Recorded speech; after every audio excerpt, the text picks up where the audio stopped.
Hi, Paul Bedford here from Retention Guru, and in this session I'm going to focus on the success metric for new member onboarding. Now, if we want to evaluate, if we want to evolve the experience of our new member onboarding, a new member doesn't necessarily mean new exerciser, it could be an experienced exerciser who's come from one club to another club, then we need to be able to evaluate that to see if we're actually delivering value and what the new member is expecting to experience from us. So the first thing I would focus on is visit frequency. I know I've mentioned in previous presentations, previous blogs, previous posts, visit frequency as being a strong determinant of retention. And it really, really is. As a rule of thumb, you want at least one visit per week. We do know that within some organisations that needs to be 2 visits per week.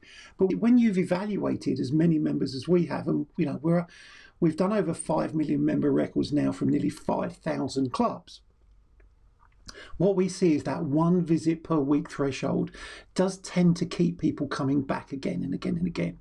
Yes, we recognise it's not enough to change their physiology, but it is enough to keep them retained as a member. Now, that metric that you want to use should be easy to understand. And I think visits is easy to understand. Did they visit? Did they not visit? Have they made 4 visits in the last month, or have they not? It's a simple metric that can communicate with your teams to encourage them to find ways of supporting members to do that. I think it's also an easy metric for members to understand. You're saying to them, we want you to visit at least twice a week, or I'd actually do it on a monthly range. We're looking for you to visit somewhere between 4 and 8 times in a month.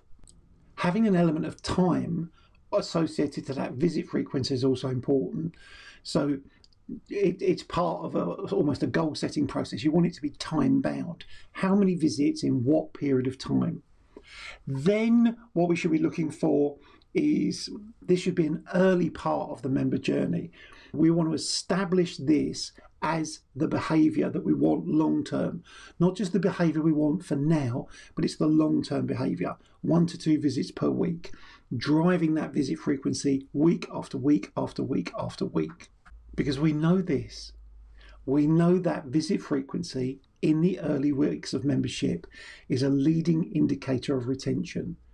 You can almost start to plot out what people's behaviour will be in 12 months based on their behaviour in the first 30 days. 90 days is probably more accurate, but the first 30 days will actually help you understand where someone's likely to be in 12 months' time.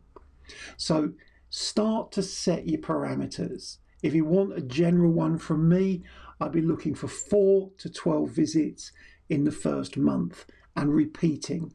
If in the first month they do 4, I might start to use the expression build up to 12. So in the first month we need at least 4 from you, but somewhere between 4 and 12.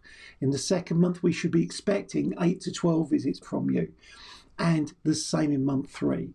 So give them time bounds, but also give them a visit frequency. That will help you create your leading indicator for your onboarding process and a metric that's really going to help you with your retention. That's it for this session. I'll speak to you again soon.